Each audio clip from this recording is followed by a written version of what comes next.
Hi, I'm sure most of you that are viewing this video know me, but for those of you that may not, my name's Keith Jacobs, and I'm the pastor of Regency Park Baptist Church in Moore. And I'd just like to share a word of encouragement with you today. I'd like to share a story of something happened in the church last week. I was sitting back in my office and I had my door open, and a lot of times when the door's open, I can hear what's taking place in the front, and I heard somebody walk in, I heard a man's voice, and I heard the man ask, "Can I speak to the head hog at the trough?" And I heard Mary respond, "Excuse me, who do you want to speak to?" And again, the man repeated, "Can I speak to the head hawk at the trough?" And it really made me feel good because I heard Mary say, if you're referring to our pastor, you can refer to him as Pastor Keith. You can refer to him as Brother Keith. You can even refer to him as Reverend Jacobs. But I'd prefer that you would not call him the head hog at the trough. And to this, I heard the man reply, "Well, I'm sorry, ma'am. I just wanted to give the church $100,000. But right then, Mary interrupted him. I could tell she jumped up and she said, "Hang on, I'll go get the big fat pig right now."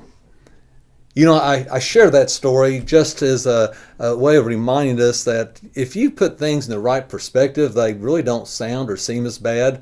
You know, the prospect of receiving $100,000 for the church makes the phrase head hog at the trough or big fat pig really not very offensive at all.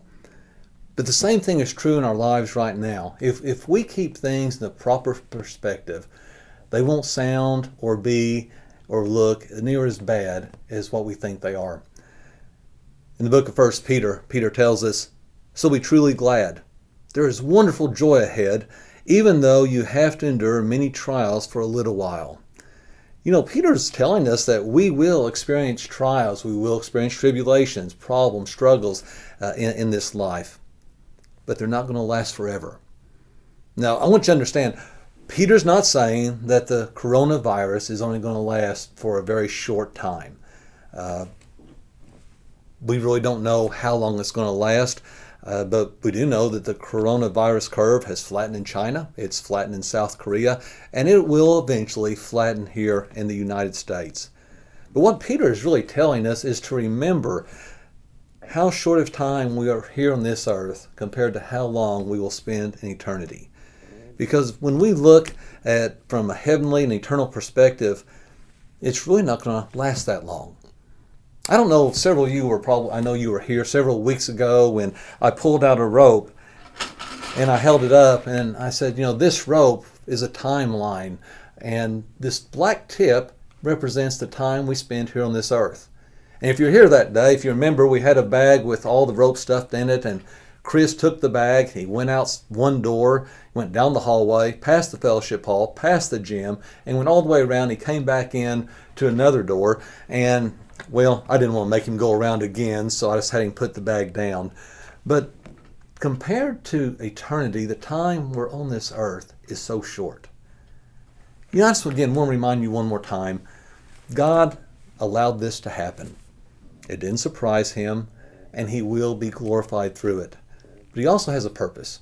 We're told in 1 Peter chapter 1, verse 7, "These trials will show that your faith is genuine, is being tested as fire tests and purifies gold. Though your faith is far more precious than the mere gold, so when your faith remains strong through many trials, it will bring you much praise and glory and honor on the day when Jesus Christ is revealed to the whole world." God is using the coronavirus to test our faith, to see if our faith is real, if it's genuine, if it's sincere. You know, remember, your faith will not grow unless it's tested. Just as your physical muscles will not grow and become stronger unless you use them, our faith the same way. For our faith to grow, we must be tested and we must be forced to use our faith. But we're told in the Bible that if your faith is real, if it is genuine, if it is sincere, if it is strong, that it will bring you much praise and glory and honor on the day when Jesus Christ is revealed to the whole world. And so I want to encourage you, keep your faith in God. And look at the coronavirus outbreak from a heavenly and eternal perspective, and the coronavirus becomes smaller and less threatening. You know, Paul tells us something very similar in 2 Corinthians chapter 4, verses 17 through 18. He says, "For our present troubles are small and won't last very long. Yet they produce for us a glory that will vastly outweigh them and will last forever. So we don't look at the troubles we can now see. Rather, we fix our gaze on things that cannot be seen. For the things we see now will soon be gone, but the things we cannot see will last forever. Paul is basically saying the very same thing that Peter did, but he added one more thing. Because Paul says, don't look at the troubles we can see now, but fix your gaze on things that cannot be seen. For the things we see now will soon be gone, but the things we cannot see will last forever.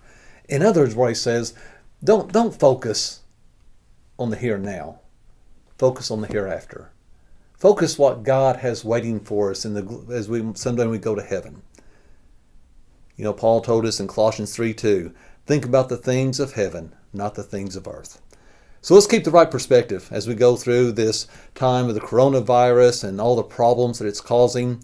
And just remember, compared to eternity, this is such a very, very short time. And someday we're going to stand in the presence of God, knowing that through this our faith was tested and we were made stronger, and God is going to receive the glory.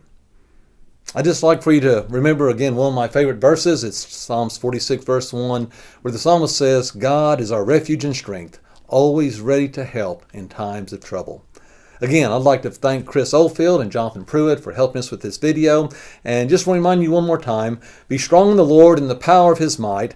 And whether it's here or it's there or it's in the air, I'll see you soon.